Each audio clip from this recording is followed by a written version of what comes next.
We begin tonight with murder charges filed in the death of that 2-year-old girl who was found dead last weekend. Police now tell 13 News that the mother is responsible. We want to warn you some of the details and the photos in this story could be disturbing to some. January 25th, 2025, 2:17 p.m. A woman calls 911. Her voice is breathless, panicked, but practiced. She says her daughter is unresponsive. She says she just found her. Officers are dispatched to Timber Point Apartments, Unit 4B. What they find is harrowing. The first officer to enter says the cold hit before the stench. The thermostat inside the apartment read just above 46 degrees. Garbage piled in corners. Dirty diapers. Human feces on the walls. And then, they see her. A toddler, 2 years old, partially trapped beneath a fallen dresser. Her skin is cold. Lips blue, frostbite along her tiny fingers. Bruises cover her arms and torso. A puncture wound near her neck. Her stomach is empty. She hasn't eaten in at least a day. She'd been dead for hours, maybe longer. But what haunts them most? She didn't die instantly. Scratch marks on the floor show she tried to crawl out. She was alive, suffering, beneath that dresser. And her brother? He'd been there the entire time. Alone. Cold, trying to feed her cereal from the box, sleeping just feet away from her body, night after night. Their mother? She wasn't at work. She wasn't with them. She was across town, at a motel, curled up next to her boyfriend. Phone off, Instagram open, posting song lyrics about love. She hadn't seen her kids in days, and she didn't care enough to check. Officers say she gave 3 versions of what happened. None of them explained why her daughter was dead, and her son had become his sister's only witness. Now here's the part no one can explain. How do you carry a child for 9 months, raise her for 2 years, and then abandon her so completely she dies trying to save herself?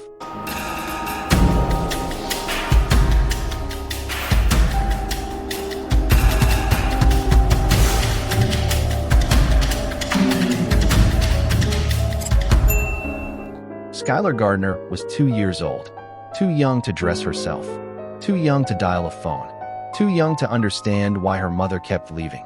She had bright eyes, soft cheeks, and a habit of holding onto her brother's shirt whenever they moved through the apartment.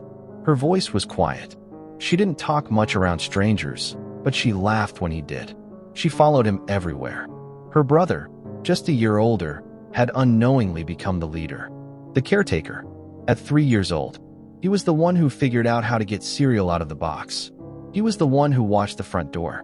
He was the one who, when the police finally arrived, pointed them to the room where his sister lay. In that apartment, there were no babysitters, no drop-ins, no working phone, no one checking in. The heat had been shut off weeks earlier. Inside, temperatures hovered in the mid-40s. The floor was lined with crusted food wrappers and discarded diapers. The air stung with ammonia from days-old waste. A single mattress sat on the floor. No blankets. No proper bedding. Skylar's winter coat? No one could remember the last time she was seen wearing one. Neighbors had heard crying, sometimes for hours, but it always stopped eventually, and no one wanted to get involved. Daycare staff had stopped seeing them months ago. Chantel Gardner, their mother, had pulled them without explanation. No transfers. No arrangements. Just gone. Left behind were 2 toddlers trapped in a decaying apartment, facing a winter they weren't built to survive. There was no calendar for them to mark days. No clock to tell how long their mother had been gone this time. Only the shrinking food supply, the rising cold, and each other. Reports later revealed that Skylar had weighed well below average for her age. Bruises in various stages of healing. A fractured wrist left to mend on its own. Doctors said it all pointed to chronic neglect. But none of those details came through in photos. There are no medical charts in a toddler's mind. Just hunger, cold, and waiting. Waiting for the front door to open. Waiting for footsteps that meant mom was back. Waiting for warmth. For food. For anything but more silence. And through all of it, Skylar clung to her brother.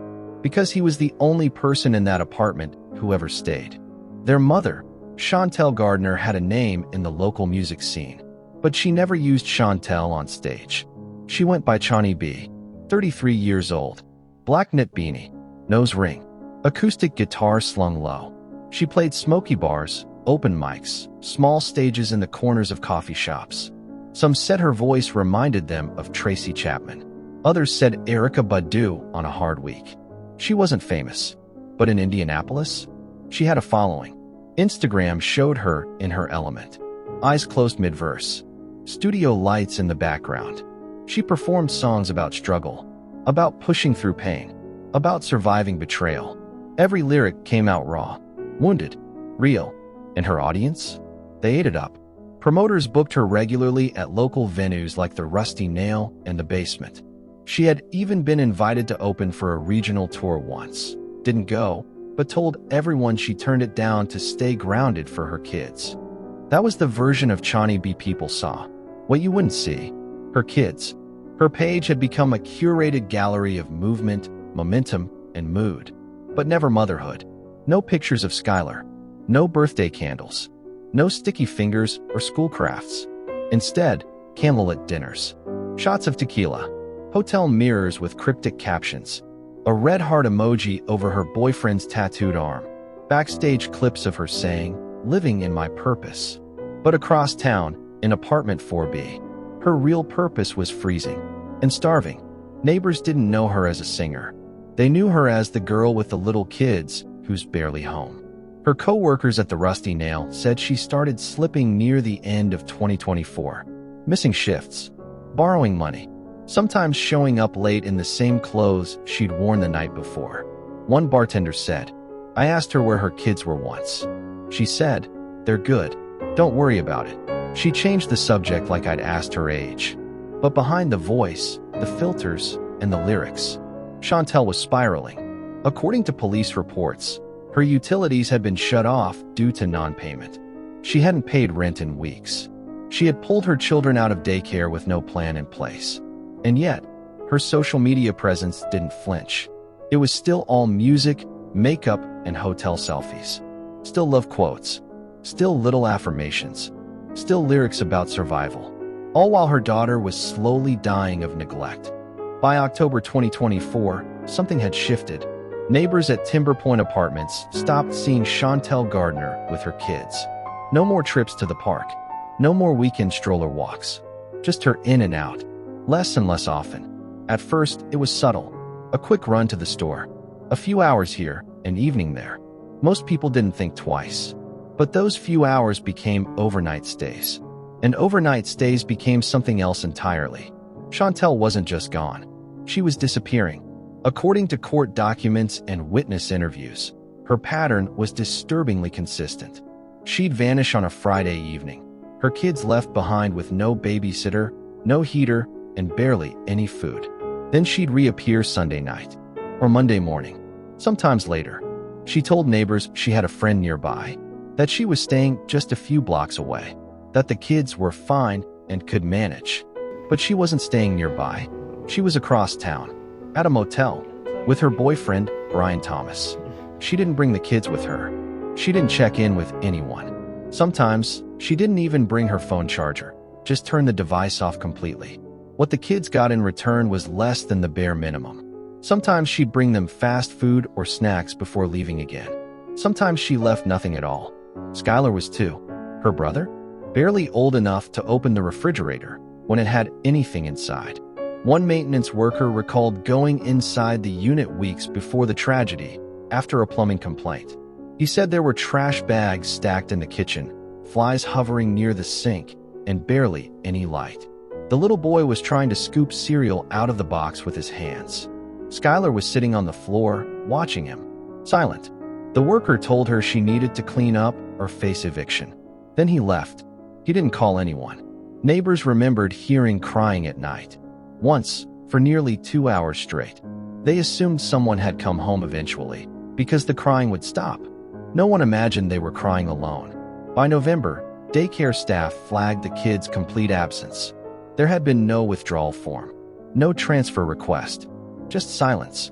Slowly, what began as neglect turned into something worse. By December, the routine had hardened. Disappearance. Return. A bag of chips dropped on the table. A bottle of juice half full, then gone again. It wasn't impulsive anymore. It was patterned. Investigators would later describe it as chronic abandonment. Intentional, repeated, documented by timestamped texts, witness reports, and her own social media trail. By January, Chantel was vanishing for entire weekends, returning only after fights with Brian or when motel money ran out. Not because of concern, not because of guilt, because her escape bubble had popped. And every time she left, the kids waited. Skylar, 2 years old, still trying to hold her brother's hand as the door clicked shut behind their mother. She didn't understand what abandonment was, but she was learning what hunger felt like, and cold, and silence, and the kind of loneliness no toddler should ever have to know. Chantel Gardner calls 911 just after 2 p.m. Her voice? Unsteady. She tells dispatchers she found her daughter unresponsive. She doesn't say she'd been gone for days. She doesn't mention the motel. She doesn't say the heat's been off for weeks. Officers are dispatched to Timber Point Apartments, Unit 4B. They arrive by 2:43.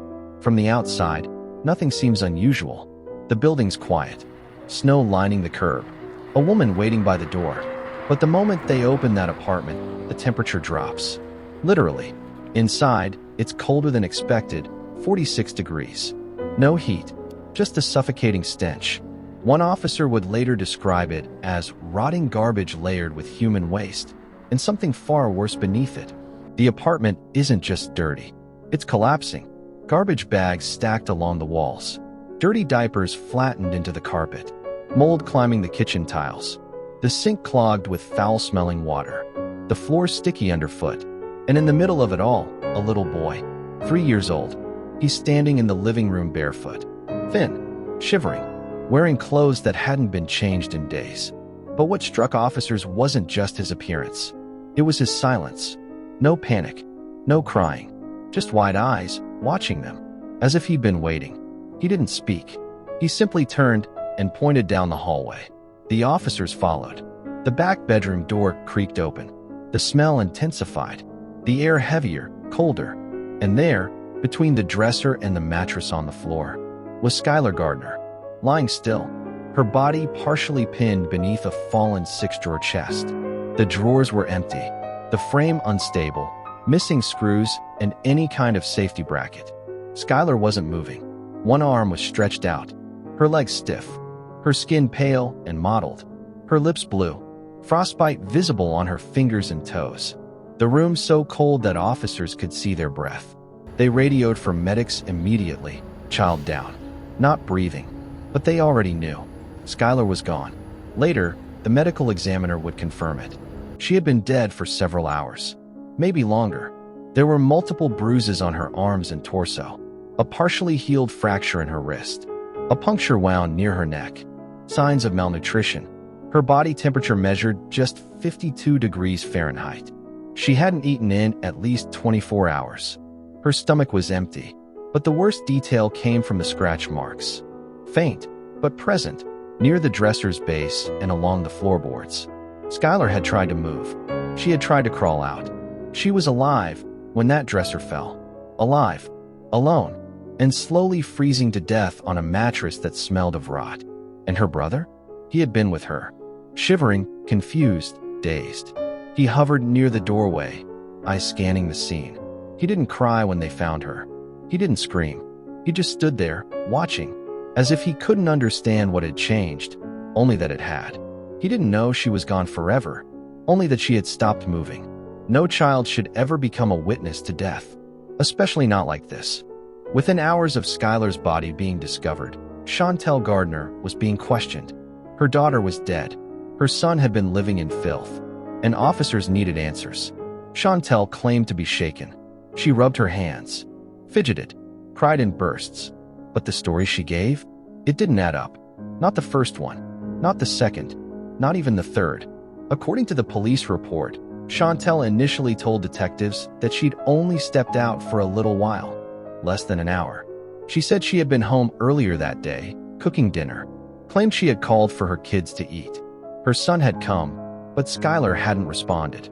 She said she went to find her, found her under the dresser, and called 911 immediately. But detectives were already uneasy. The temperature inside the apartment had been in the 40s. The heat had been off for weeks. The fridge was nearly empty.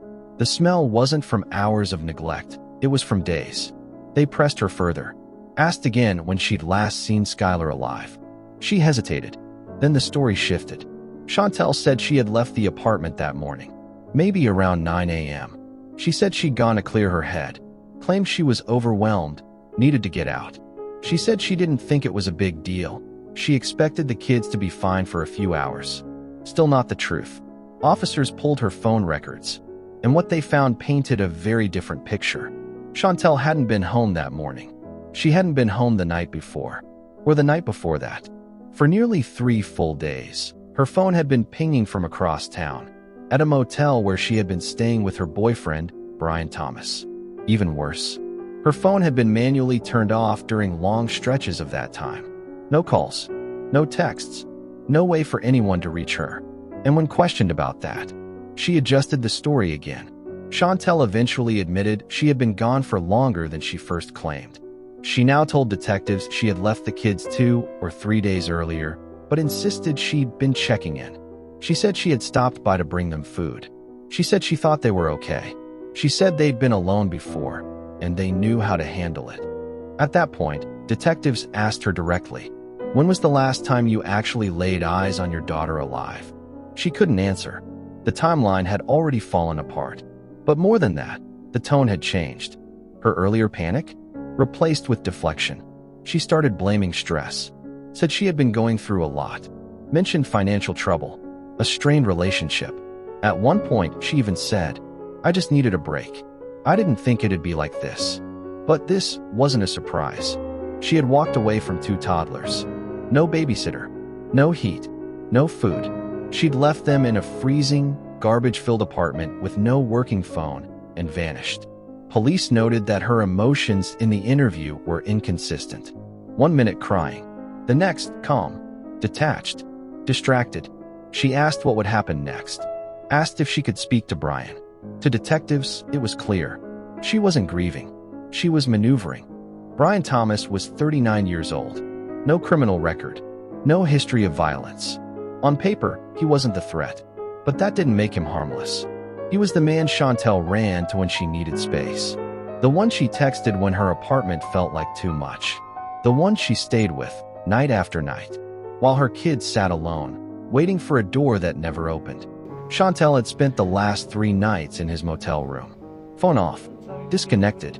When officers asked Brian if he knew Chantel had children, he said yes. When they asked if he'd ever met them, he said no.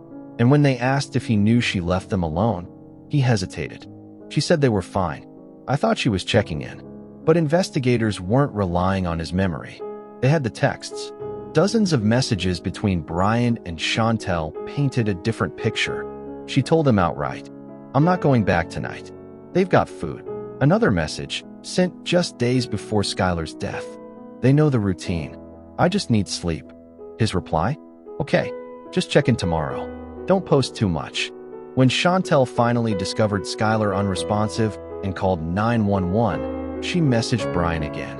Panicked, scrambling, telling him what had happened. Brian didn't respond with shock. He didn't ask if the girl was okay. He didn't say, "Call an ambulance." Instead, he typed, "Just tell them she was fine this morning. Don't freak out. Downplay it." That phrase would stick. Downplay it. 2 words that would turn him from boyfriend to codefendant.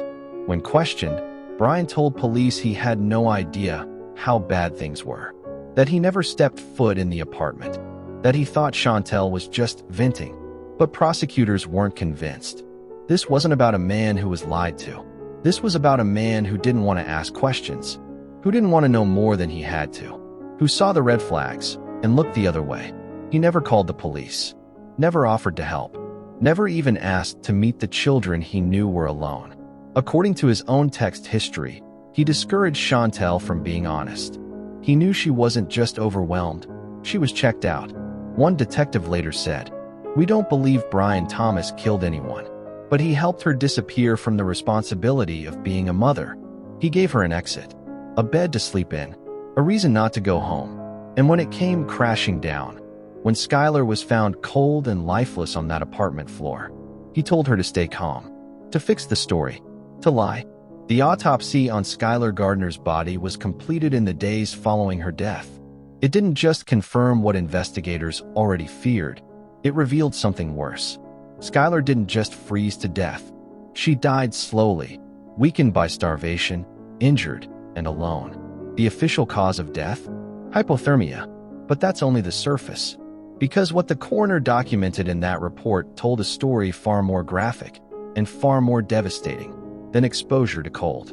Skylar's body showed multiple patterned bruises spread across nearly every region. Her arms, her legs, her torso, her back, her face.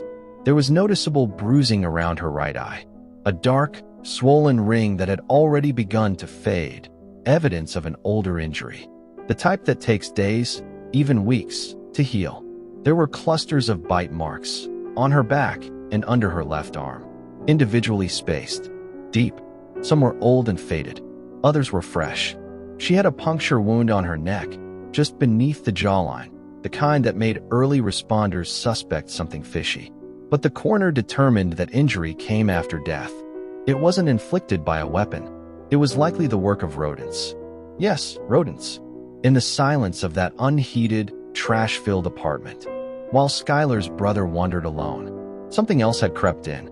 By the time authorities arrived, Skylar's body had already begun to break down. And in that space, unprotected, unmonitored, scavengers had taken notice.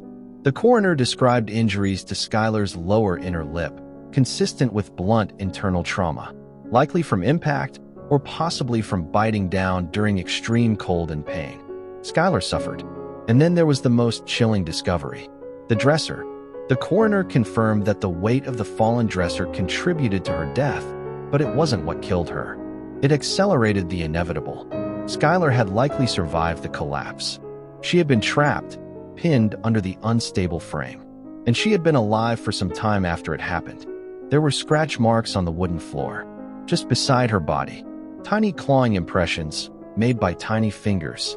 Her hands, trying to push, trying to crawl. Investigators believe she may have survived 8 to 12 hours after the dresser fell. During that time, her body was already shutting down. No heat, no food, no way to move, no one coming. Her body temperature, when measured by the coroner, was 52 degrees Fahrenheit, far below what any living child could survive for long. And her stomach? Empty. Not just that day, but long enough for the coroner to note signs of malnutrition.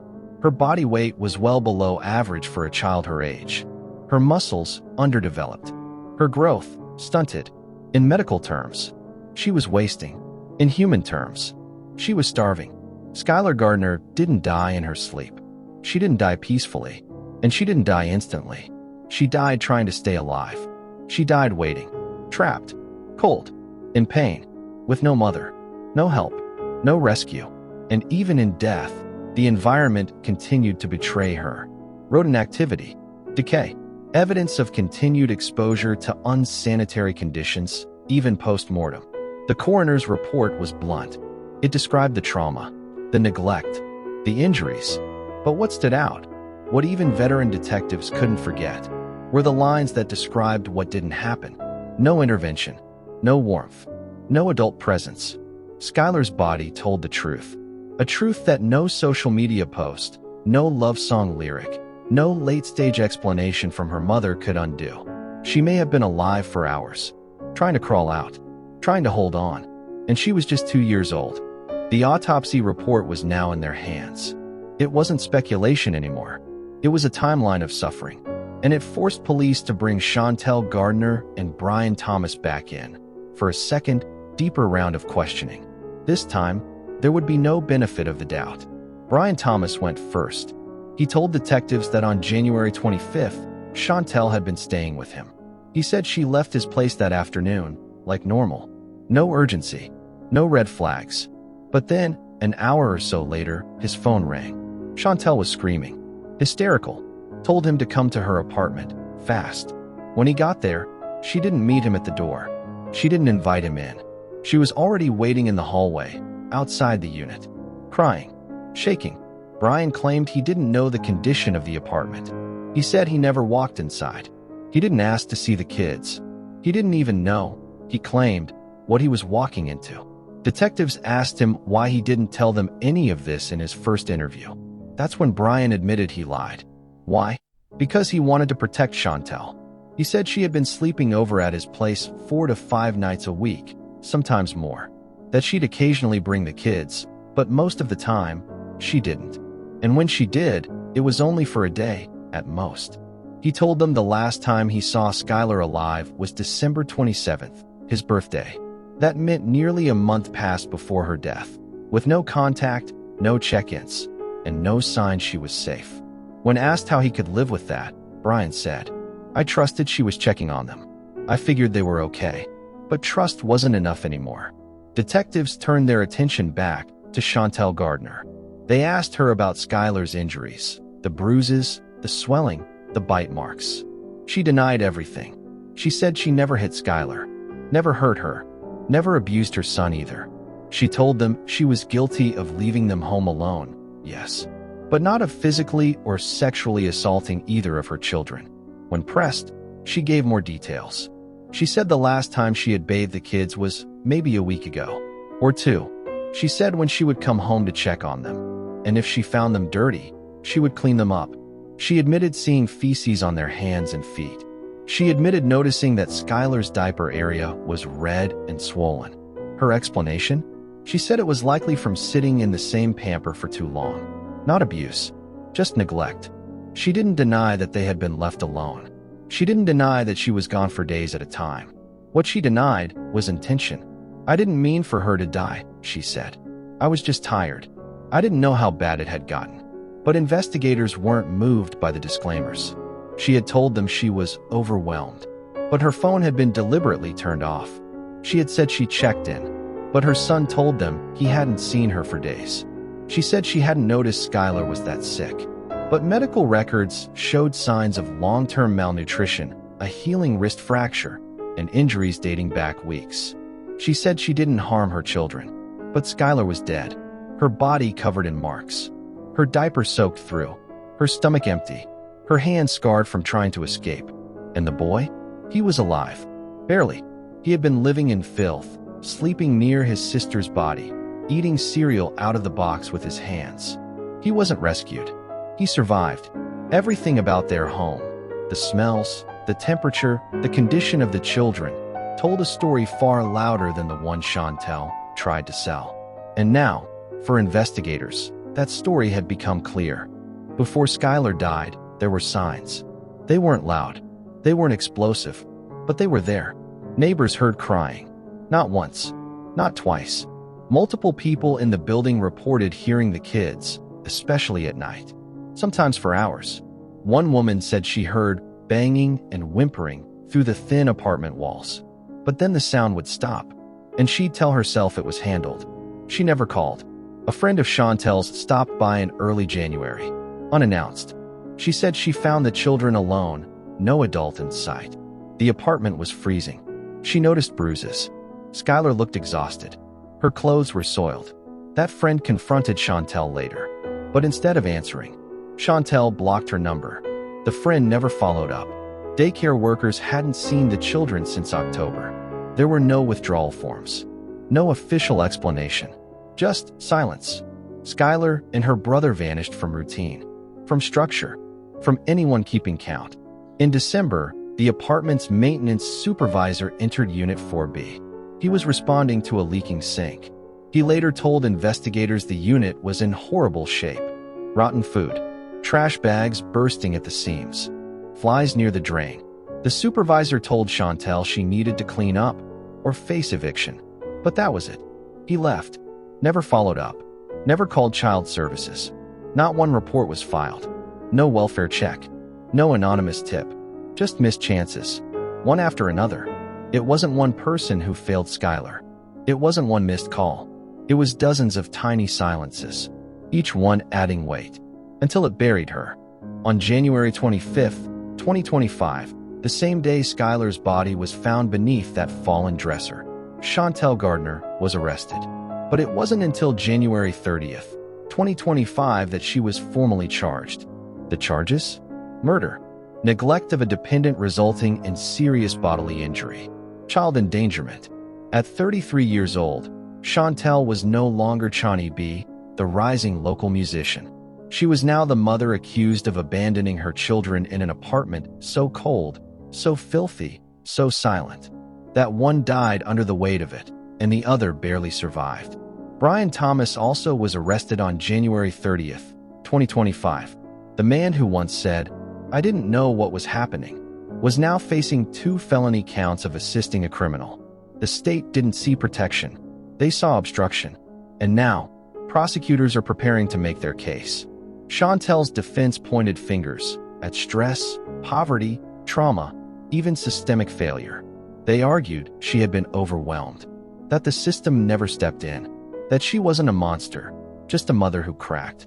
But the prosecution pushed back, hard. They described a pattern of willful abandonment. They laid out every text, every trip, every night she turned off her phone, while Skylar lay cold, bruised, and alone. They argued that Skylar Gardner didn't snap. She walked away, over and over, until it was too late to come back. Both Chantel and Brian pleaded not guilty. Her bond was denied. His was set at $25,000. As of today, Skylar Gardner remains behind bars, awaiting trial. Her court date is currently scheduled for April 30th, 2025. Brian Thomas? Still out on bond. Still claiming he didn't know the full story. Still standing by his claim that he never set foot in that apartment. But prosecutors say it doesn't matter, because he didn't need to open the door to know what was behind it. There were no news clips of crowds holding candles, no headlines about community vigils, no teddy bears at the doorstep of apartment 4B. Skylar Gardner died in a world that barely knew her name. And when her story finally made the news, it wasn't for who she was. It was for what had already been taken from her. 2 years old, no preschool photos, no birthday party invitations, no milestone celebrations, just court records, bruised diagrams, and an autopsy report that read more like a confession of what the world failed to give her. The images people saw were from crime scene photos. The words they heard came from arrest warrants. The name Skylar didn't echo through a community in grief. It slipped through a system that never truly saw her to begin with. There was no organized memorial, no public tribute, just silence. And yet, in that silence, a question lingers. What happens now to the boy who survived? Skylar's older brother, 3 years old at the time, alive in the apartment where his sister died, the one who pointed officers to the door, still shivering, still waiting, still not fully understanding what he had witnessed. He is in state custody now, his whereabouts undisclosed, his future uncertain. Will he grow up in a system more equipped to protect him than the one that failed his sister? Will he ever be told the full story of what happened inside that apartment? Will he remember the cold, the silence, the moment his sister stopped moving? These questions are not just his to carry, they belong to all of us. Because Skylar's story isn't about one failure. It's about dozens of small decisions, small silences, people who paused but didn't act. A child was freezing in a locked apartment, not miles away, not years ago, right here, right now. And most of the world never even looked up. She never had a proper goodbye, no eulogy, no flowers, just a coroner's table, and the sound of a door that stayed closed too long. So now, be sincere and ask yourself, if you'd heard crying through the wall, if you'd seen her mother disappear night after night, would you have said something? Or would you have told yourself, it's not your place? If this story moved you, share it. Talk about it. Let her name reach further than the apartment that kept her silent. Because silence didn't save her. Maybe your voice could save someone else. And if you want to hear more stories that matter, like this video, subscribe, and turn on the notification bell, so you never miss a voice that needs to be heard.